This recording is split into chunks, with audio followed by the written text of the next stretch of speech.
Evening dinner கொடுத்துட்றாரு, போகும்போது ஒரு 1000 ரூபா கொடுத்துட்றாரு. என்ன தம்பி பார்க்குற, வேலைக்கு போக வேண்டிய அவசியம் இல்லைல்ல, ஏன்னா ரொம்ப டாப்பில் இருக்கார் அவர்.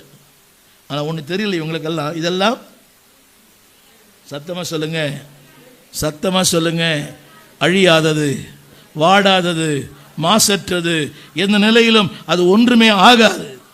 சொல்லுங்க, எல்லாம் ஒன்றுமே ஆகாது. ஏன் தெரியுமா? 32:1 அந்த வசனம் சொல்லுகிறது, இதோ ராஜா. சத்தமாக சொல்லுங்க, இதோ சொல்லுங்க, இதான் பாதுகாப்பான இடம். சொல்லுங்க, இது பாதுகாப்பானது, இது பாதுகாப்பு இல்லாதது. புரியுதா உங்களுக்கு? இது ரொம்ப பாதுகாப்பானது. ஆனால் இன்னைக்கு அவர் குழியில் இருக்கிறார். ஆனால் அந்த குழியில் 143 சங்கீதத்தில் வேதம் சொல்லுகிறது, படிங்க, அவர் அவனுக்கு கற்றுக் கொடுக்கிறார். 143 சங்கீதத்தில் அவர் அவனுக்கு போதிக்கிறார்.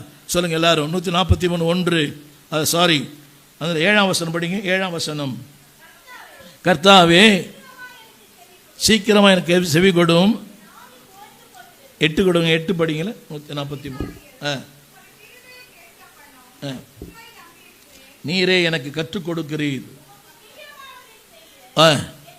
எல்லாம் சொல்லுங்க, எனக்கு எனக்கு சத்தமா எனக்கு போதிக்கிறீர். எத்தனை வசனம் அது? 10ஆம் வசனம், 10. சொல்லுங்க, எனக்கு, எல்லாம் கரெக்ட் சொல்லுங்க, எனக்கு போதிக்கிறீர்.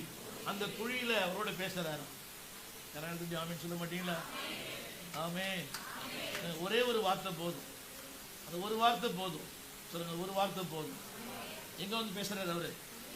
சத்தமா சொல்லுங்க, he comes to the place where I am. நான் எங்க இருக்கிறேனோ அங்கே ஆண்டவரும் இருக்கிறார். ஆனா எதுல இல்லை அவரு? எதுல இல்லை? சத்தமா, உயரத்தில் இல்லை, அலங்காரத்தில் இல்லை, ஜோடிப்பில் இல்லை, செழிப்பில் இல்லை, எதுலையுமே இல்லை. வறட்சி, தோய்ந்து போன வாழ்க்கை, குழி.